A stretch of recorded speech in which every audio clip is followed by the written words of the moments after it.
안녕하세요. 김석일 목사와 함께하는 예수님 이야기.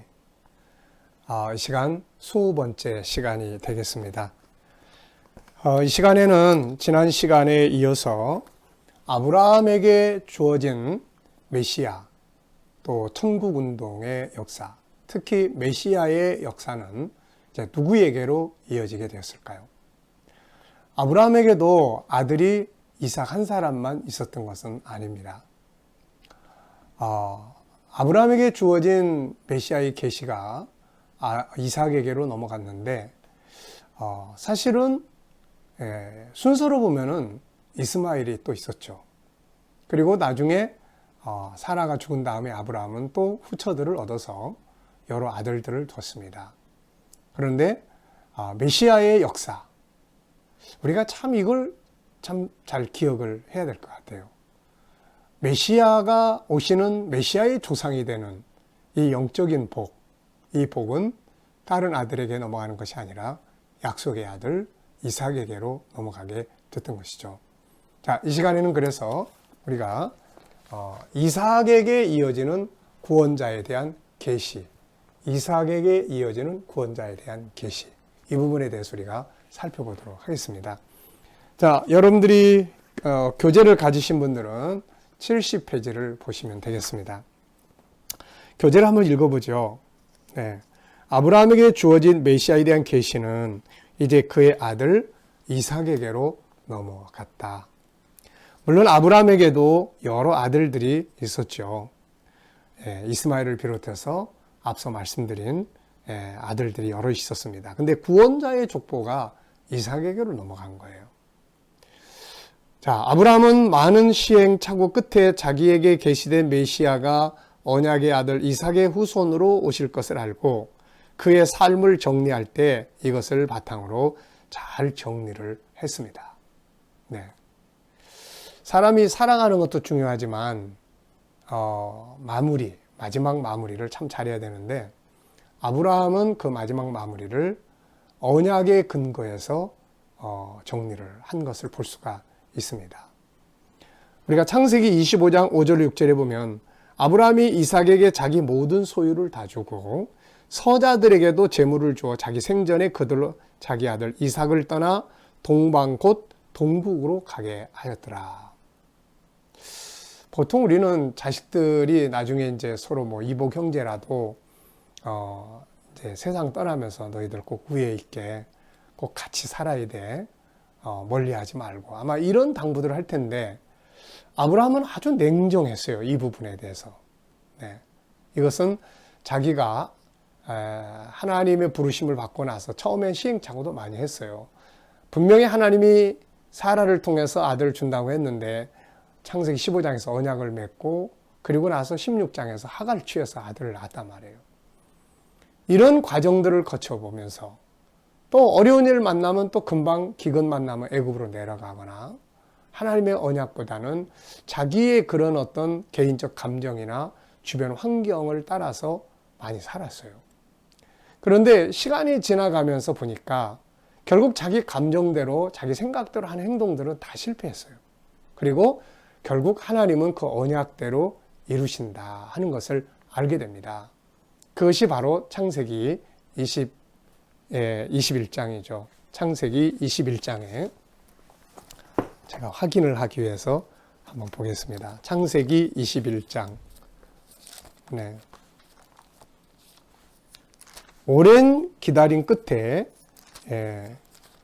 이삭이 드디어 아들을 낳았습니다.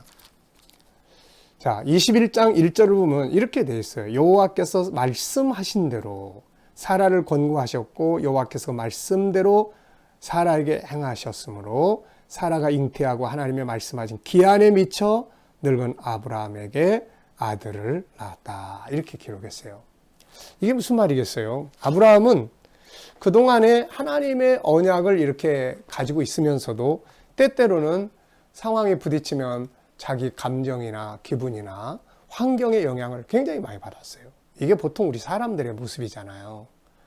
자기가 나이가 들어가는 걸 보면서 분명히 약속받았는데 이거 아닐까 하고 하가를 취해서 아들을 낳았던 거고 가나안 땅에 왔지만은 또 뭡니까? 하나님의 약속, 이 땅을 기업으로 주겠다는 약속보다는 기근이 오니까 애굽으로 내려가고, 예, 그런 실수들도 많이 하지만, 그러나 마지막에 이런 말씀하신 때에 아들이 딱 태어나는 거 보고, 아, 하나님은 그 말씀하신 대로 이루시는 분이구나. 이렇게 해서 이제 아브라함이 사실 가나안 땅에 와서 저는 이제 이걸 가나안 신학교에 입학했다 이렇게 이야기를 하는데, 비로소 졸업을 하게 되는데, 그 졸업 시험이 바로 창세기 22장에 이삭을 제물로 바치는 거 아닙니까? 그래서 그 이삭을 제물로 바칠 때 아브라함은 뭘 생각했어요? 언약을 생각한 거예요. 히브리서 11장 17절로 19절까지 보면은, 이삭을 제물로 바칠 때 아브라함이 믿은 것은 하나님의 언약이었어요. 하나님 반드시 죽은 자를 살려서라도 이삭을 통해서 하늘의 별과 같이 자손을 번성시켰다는 이 약속을 이루실 거다. 언약이에요. 그리고 이제 나중에 23장에 가서 보면은 이제 사라를 이제 사라가 세상 떠나고 이제 장례 치르고, 그 다음에 24장을 보면은 뭔 사건이 나옵니까? 거기에 보면은 이제 그런 게 나오죠. 아들을 이제 장가 보내는데 그 종이 만약에 가서 그 아내 될 사람이 오지 않으면 데리고 갈까요? 말까요? 그랬더니 아브라함이 거기서도 언약의 힘을 발휘해요. 하나님 분명히 이삭을 통해서 자식을 낳는다 했으니 아내를 예배해뒀을 거다. 너는 그냥 가봐라. 그리고 혹 안 온다 하더라도 아들 데리고 가지 마라. 하나님이 내 아들과 우리에게 주시기로 약속하신 사명의 땅은 가나안 땅이지 하란이 아니다. 이런 게 이제 언약을 근거한 신앙이에요. 그리고 이제 마지막 참 멋진 장면이 바로 이제 마지막 세상 떠날 때 자기의 마지막을 이제 정리하는 시간이에요. 이때도 이제 그는 다른 자식들은 다 그냥 재물 줘서 먹고 살 만큼 줘가지고 다 멀리 가게 했어요. 그리고는 모든 것은 이삭에게 넘겨줬습니다. 모든 것이라는 건 뭐겠어요? 그것은 물질적인 것만이 아니에요. 자, 창세기 25장 5절 6절을 다시 한번 보면 아브라함이 이삭에게 자기 모든 소유를 줬어요. 그리고 서자들에겐 재물을 줬어요. 굉장히 다른 말이에요.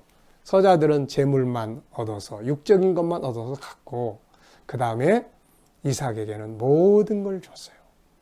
물질적인 것만이 아니라 자기가 믿었던 하나님, 그 영적인 재산을 넘겨준 거예요. 이게 중요한 거 아닙니까?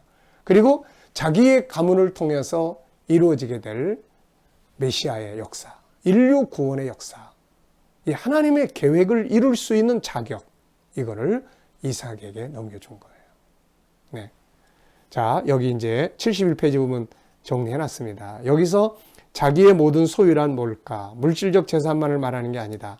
아브라함에게 하나님이 주신 가장 중요한 재산은 뭔가? 당연히 메시아가 그의 후손으로 오시게 되고 그를 통해서 세계 모든 민족이 구원을 받게 된다는 이 사명이에요. 하나님, 그리고 이 사명. 이게 아브라함에게 제일 중요한 재산이었어요. 이것 때문에 물질적인 걸 하나님 주신 거 아닙니까? 사실 물질이란 이 같은 사명을 위해서 살아가는 자들에게 주시는 삶의 도구에 불과해요. 진정한 재산은 바로 메시아를 통해서 이루어질 천국운동, 구원운동입니다. 그러나 안타깝게도 오늘날 많은 사람들 역시 물질적인 것만을 재산으로 생각하지 이 같은 메시아를 통한 천국운동을 사명을 재산으로 보지 않는다는 거예요. 이것은 사실 가장 큰 재산을 잃어버리고 있는 것이죠. 그래서 주님께서도 우리에게 먼저 그분의 나라와 그 의를 구하라고 하시지 않습니까? 이걸 이루기 위해서 살 때 이 땅의 것들도 주시겠다는 거죠. 메시아를 중심으로 펼쳐지는 세계 모든 인류의 구원, 그들이 기업을 얻게 될 하나님의 나라와 그 영광은 우리들이 가장 중요하게 여겨야 할 소중한 재산임을 잊어서는 안 됩니다. 비록 이 땅의 것들, 물질적 재산은 좀 소유하지 못한다 하더라도 영적 재산, 하나님이 내 하나님 되시고 메시아를 통한 인류 구원의 사명이 나를 통해서 이루어져야 한다고 하는 이거, 이 두 개의 재산만 있으면 그 사람은 부자예요. 네. 결국 이런 자들이 그 일을 이룰 수 있도록 땅의 것도 하나님이 주시지 않겠습니까? 그리고 이제 중요한 게 또 하나 있어요. 그게 뭐냐면은 아브라함이 이 땅에 와서 진정으로 성공했다고 하는 것은 뭘까요? 전 두 가지라 생각해요. 하나는 그가 하나님의 계획, 메시아에 대한 인류 구원 계획, 천국 운동의 계획을 하나님으로부터 받았다는 거고, 또 하나는 그것을 이룰 사명의 제자 한 사람을 만들어 놨다는 거예요. 그게 누굽니까? 바로 이삭이죠. 저도 목회를 이제 40년 가까이 이렇게 하고 있습니다만은, 정말 이 복음을 바르게 알고 이것을 이루어갈 제자를 제대로 만들어 놨을까 하는 생각을 해보면 항상 참 하나님 앞에 송구스러운 마음 많이 갖습니다. 자, 여러분, 진정한 성공이라는 게 뭘까요? 사실 진정한 성공은 아브라함이 가나안 땅에 와서 뭐 물질을 많이 얻었고 복을 받 이런 게 아니고, 하나님의 계획, 메시아를 통한 인류 구원 계획을 아브라함이 받았다는 것. 이게 복덩어리 아닙니까? 그 다음에 이것을 이어갈 아들을 낳아서 그 교육을 시켜서 그걸 이어갈 수 있도록 만들어 놨다는 것. 우리가 다음 세대 많이 이야기하잖아요. 종교적 다음 세대가 아닌 하나님의 계획을 알고 인류 구원의 역사를 알고 그것을 이루어 가기 위한 다음 세대, 내 자식이 됐든 아니면 우리 젊은이들, 청소년들이 됐든 그것을 심어주고 그것을 만들어주는 것이 필요한 거죠. 결국은 이제 아브라함에게 주셨던 메시아에 대한 계획은 이삭에게 넘어갔습니다. 창세기 26장을 보면은 이삭은 이것 때문에 하나님이 그에게 복을 주신 거예요. 그래서 26장 3절 4절을 보면 이 땅에 요하면, 여기가 사명의 땅이니까요. 환경이 어렵다고 그래서 이삭도 자기 아버지처럼 애굽으로 가려고 그랬는데 하나님이 중간에서 막으셨어요. 가지 말고 여기 거해라. 이 땅에 거하면 여기가 사명의 땅이니까요. 내가 너와 함께해서 내게 복을 주고 내가 이 모든 땅을 너와 내 자손에게. 역시 아브라함에게 주셨던 땅과 자손이 이제 이삭에게 넘어갑니다. 이 땅을 내 자손에게 주겠다. 내가 내 아비 아브라함에게 맹세한 것을 이루어 내 자손을 하늘의 별과 같이 번성케 하며 이 모든 땅을 내 자손에게 주리니 내 자손을 인하여 천하 만민이 복을 받으리라. 이제는 이 메시아의 조상이 이삭에게로 넘어간 겁니다. 인류 구원을 위한 사명의 사람이 된 거죠. 이때부터 하나님의 보호하심이 그와 함께 하셨어요. 26장을 보면 그가 하는 일을 잘 되도록 도와주셨고, 주변 사람들이 그를 핍박하고 내쫓아도 아브라함이 이 이삭이 잘 되게 하시고, 마침내 그들이 와서 굴복하게 만들어 주시고. 왜? 메시아를 통한 사명의 역사 때문에 그런 거예요. 우리가 자녀들이 성공하기를 바라면 이 메시아를 통한 인류 구원의 역사를 바르게 심어주면 하나님은 자연히 그 자녀들을 보호하시고 이끌어 주실 거예요. 그게 복의 동기가 되니까요. 자, 이 시간에는 아브라함에게 주었던 메시아의 계시가 이제 이삭을 통해서, 너를 통해서 이 땅을 너와 내 자손에게 주겠다. 하나는 천국의 모형인 땅, 하나는 구세주의 모형인 그 아들, 그 다음에 또 실물은 예수 그리스도, 땅과 자손. 자, 이제 아브라함에게 주었던 메시아의 계시는 이제 이삭을 통해서 전달되게 되었습니다. 자, 이 시간 말씀 여기서 마치겠습니다. 감사합니다.